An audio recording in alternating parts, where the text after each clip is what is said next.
Students, आज हम आपको BSc part first zoology paper third, जिसके अंतर्गत आज हमारी यूनिट सेकंड सेल डिवीज़न की स्टडी कराएंगे, जिसमें हम आपको सबसे पहले सेल डिवीज़न का इंट्रोडक्शन, सेल डिवीज़न के फंक्शन, सेल डिवीज़न के टाइप्स के बारे में बताते हैं।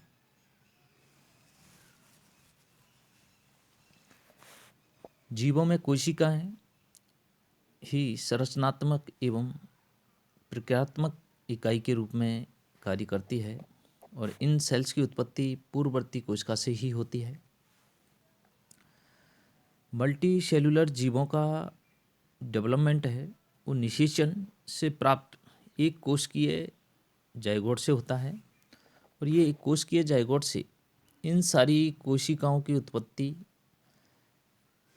जाइगोट एवं उसके विभाजन से उत्पन्न डॉटर सेल्स के बार बार डिवीजन से ही होती है। किसी कोशिका के क्रोमोसोम एवं कोशिका द्रव्य के बंटने तथा उससे दो कोशिकाओं के उत्पन्न होने को ही कोशिका विभाजन या सेल डिवीजन कहते हैं। जिस कोशिका का विभाजन होता है उसे पेरेंट सेल्स जनक कोशिका तथा विभाजन द्वारा उत्पन्न कोशिकाओं को हम डॉटर सेल्स या संतति कोशिका कहते हैं। मुख्यतः कोशिका विभाजन का जो फंक्शंस है वो इस प्रकार है कि ये कोशिकाएं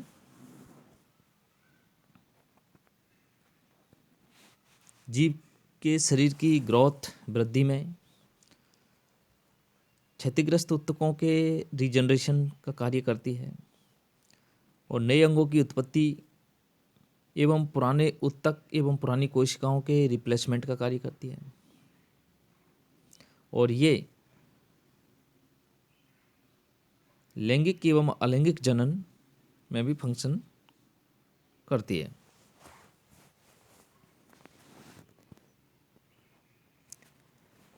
यहाँ पर हम कोशिका विभाजन के टाइप्स के बारे में बताते हैं कि जीवों में मुख्यतः दो प्रकार के कोशिका विभाजन पाए जाते हैं, माइटोसिस एवं मियोसिस। इसके अलावा बैक्टीरिया में फ्यूजन विखंडन के द्वारा भी सेल डिवीजन होता है। फ्यूजन की प्रक्रिया माइटोसिस के समान ही लगती है, लेकिन ये माइटोसिस का अविकसित रूप माना जा सकता है। कोशिका विभाजन की घटनाओं को हम दो भागों में बांट सकते हैं, कैरियोकाइनेसिस और साइटोकाइनेसिस। कैरियोकाइनेसिस किसी कोशिका के क्रोमोसोम्स के दो समूह में बंटने एवं इस प्रकार दो संतति केंद्र डॉटर न्यूक्लियाई की उत्पत्ति को कैरियोकाइनेसिस कहते हैं। साइटोकाइनेसिस में एक कोशिका का कोशिका द्रव्य दो भागों में बढ़ जाता है और यह सूत्रीय विभाजन के तुरंत बाद होता है। प्रत्येक भाग में एक केंद्रक उपस्थित होता है। सूत्रीय विभाजन एवं कोशिका द्रव्य विभाजनों के साथ ही सेल डिवीजन पूरा हो जाता है और इस प्रकार एक जनक कोशिका से दो संतति कोशिका डॉटर सेल्स का जन्म होता है। अब हम इसके बारे में और आपको डिटेल्स में बताते हैं। केंद्रक विभाजन एवं कोशिका द्रव्य विभाजन नियमित अनुक्रमिक व्यवस्थाओं के अनुसार होता है। कोशिका विभाजन पहले भी हम बता चुके हैं कि दो प्रकार का होता है, समसूत्री या सूत्री विभाजन माइटोसिस और सूत्री विभाजन मियोसिस। समसूत्री विभाजन में से निर्मित पुत्री कोशिकाओं में गुणसूत्रों की संख्या मात्र कोशिकाओं में उपस्थित गुणसूत्रों की संख्या के समान रहती है, जबकि अर्धसूत्री विभाजन से बनने वाली पुत्री कोशिकाओं में गुणसूत्रों की संख्या मात्र कोशिका की तुलना में आधी होती है। कोशिकाओं में वृद्धि एवं प्रजनन की विभिन्न व्यवस्थाएं मिलाकर सेल साइकिल कोशिका चक्र का निर्माण करती है। एक कोशिका चक्र में लिए जाने वाला समय एक पीढ़ी काल या वन जनरेशन पीरियड कहलाता है। एक कोशिका का जीवन चक्र पुत्री कोशिका के निर्माण से प्रारंभ होता है और ये पुत्री कोशिकाएं पेरेंटल सेल से छोटी होती है। इन पुत्री कोशिकाओं में नए कोशिका द्रव्य एवं केंद्रकीय पदार्थों का संश्लेषण होता है और इसके पश्चात पुनः पुत्री कोशिका में डिवाइडेशन होता है, ये विभाजन होता है। इस प्रकार कोशिका के जीवन चक्र में दो पृथक स्टेज पाई जाती है। नंबर 1 इंटरफेज, नंबर 2 माइटोसिस समसूत्री विभाजन। कोशिका चक्र का जो डिटेल्स में स्टडी है वो हार्वर्ड व पेल के द्वारा की गई थी। हायर प्लांट व एनिमल्स में सामान्यतः कोशिका चक्र 10 से 25 घंटे का होता है और इसके लिए जो सूटेबल टेम्परेचर है वो 37 डिग्री सेल्सियस होता है। अधिकतर समय यह समय 18 से 24 घंटे का लिया जाता है। इसमें से लगभग 1 घंटे का समय एम फेज में या विभाजन के लिए उपयोग में लाया जाता है। शेष समय इंटरफेज के उपयोग में होता है। प्रीक्रोटिक सेल्स में कोशिका चक्र केवल 20 से 30 मिनट का होता है क्योंकि इनमें विशिष्ट केंद्रक एब्सेंट होते हैं तथा क्रोमेटिन का जो ऑर्गेनाइजेशन संगठन है वो भी लो लेवल का पाया जाता है। सेल साइकिल को मुख्य रूप से हम 4 फेज में बांट सकते हैं, G1, S, G2 और M। यहाँ G से हमारा जो मीन्स आशय है वो है अंतराल या गैप से होता है। सबसे पहले हम बात करते हैं G1 की, G1 फेज की। यह इंटरफेज का प्रथम काल होता है। इसे सूत्री विभाजन के बाद की वृद्धि प्रावस्था या पोस्ट माइटोटिक ग्रोथ फेज भी कहते हैं। इस फेज के दौरान सेल आरएनए, एंजाइम्स एवं प्रोटीन का संश्लेषण करती है। सेल के परिमाण में वृद्धि होती है। G1 फेज में सेल्स में वृद्धि होती है। इस काल के दौरान कोशिका आरएनए, एंजाइम्स, प्रोटीन्स का संश्लेषण करती है और कोशिका के परिमाण में वृद्धि होती है। अंत में कोशिका एक ऐसी अवस्था में पहुंच जाती है जिसे कि एंटीफेज नाम दिया गया था बुलोद के द्वारा।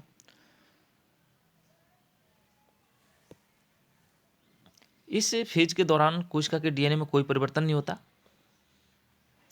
सामान्यतः G1 व S फेज समान 8 से 10 घंटे की होती है। अब हम बताते हैं आपको S फेज के बारे में।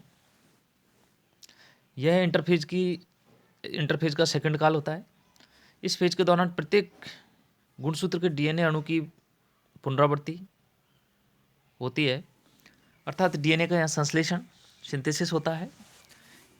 इस प्रकार की इस फेज में प्रत्येक गुणसूत्र 2 क्रोमेटिड्स सी रचना दिखाई में देता है जो कि एक सामान्य सेंट्रोमियर द्वारा जुड़े हुए दिखाई देते हैं। प्रत्येक गुणसूत्र इस समय जीन्स का दोहरा समुच्चय एवं डीएनए की 2 गुनी मात्रा रखता है, जबकि कोशिका चक्र आरंभ होने की स्थिति में यह मात्रा 2n होती है। इस काल के दौरान हिस्टोन का संश्लेषण एवं डीएनए से इनके जुड़ने की क्रिया भी होती है। और एस फेज है उसका जो टाइम होता है वो 6 से 8 घंटे का होता है। अब है G2 फेज। एस फेज के तुरंत बाद M फेज नहीं आती, बल्कि G2 फेज द्वितीय अंतराल प्रावस्था में सेल्स प्रवेश करती है। इस दौरान भी पूर्व G1 फेज की भांति आरएनए, एंजाइम्स एवं प्रोटीन का संश्लेषण तथा कोशिका की वृद्धि होती है। और यह G2 फेज होता है वो 3 से 4 घंटे का होता है। अब हम बात करते हैं M फेज के बारे में, माइटोसिस फेज के बारे में। M फेज से हमारा आशय विभाजन के काल से होता है और ये लगभग 1 घंटे का होता है। इस फेज में सभी सेल्स वृत्ताकार आकृति की बन जाती है, चाहे विभाजन होने से पहले वो कोशिका किसी भी आकृति की रही हो। इसे हम डी काल भी या डिवीजन भी कहते हैं। इसे हम 4 सब स्टेजेज में डिवाइडेशन करते हैं, P, M, A और T। P means prophase, M metaphase, A anaphase, T telophase. Interphase G1, S, G2 के दौरान सेल्स की आकृति में कोई परिवर्तन दिखाई नहीं देता। यहाँ पर इंटरफेज में आरएनए व प्रोटीन की मात्रा में वृद्धि होती है। डीएनए संश्लेषण की क्रिया केवल एस फेज के दौरान होती है और एस फेज के दौरान ही केंद्र का माप पूर्व की अपेक्षा बढ़ जाता है। इसे हम आरंभिक या तैयारी की अवस्था भी कहते हैं, प्रिपरेटरी फेज भी कहते हैं। समसूत्री विभाजन या माइटोसिस के दौरान प्रत्येक पुत्री कोशिका को गुणसूत्रों का एक द्विगुणित समुच्चय स्थानांतरित कर दिया जाता है। प्रत्येक गुणसूत्र इसी समय दिखाई देते हैं। इस समय केंद्र की आवरण घुल जाता है तथा तर्क तंतु बनते हैं। माइटोसिस के दौरान सभी संश्लेषण क्रिया स्थगित हो जाती है। यहाँ पर इंडेक्स के माध्यम से समसूत्री कोशिका चक्र की विभिन्न व्यवस्थाएं दर्शाई गई है। इसमें कोशिका चक्र के भाग इंटरफेज, समसूत्री विभाजन, इंटरफेज में G1, S, G2, G1 में पूर्व डीएनए संश्लेषण प्रवस्था, S में डीएनए संश्लेषण प्रवस्था और G2 में पश्च डीएनए संश्लेषण प्रवस्था, और उनमें लगने वाले समय को दर्शाया गया है। अब हम आपको नेक्स्ट वीडियो में माइटोसिस के बारे में बताएंगे और माइटोसिस का इम्पोर्टेंस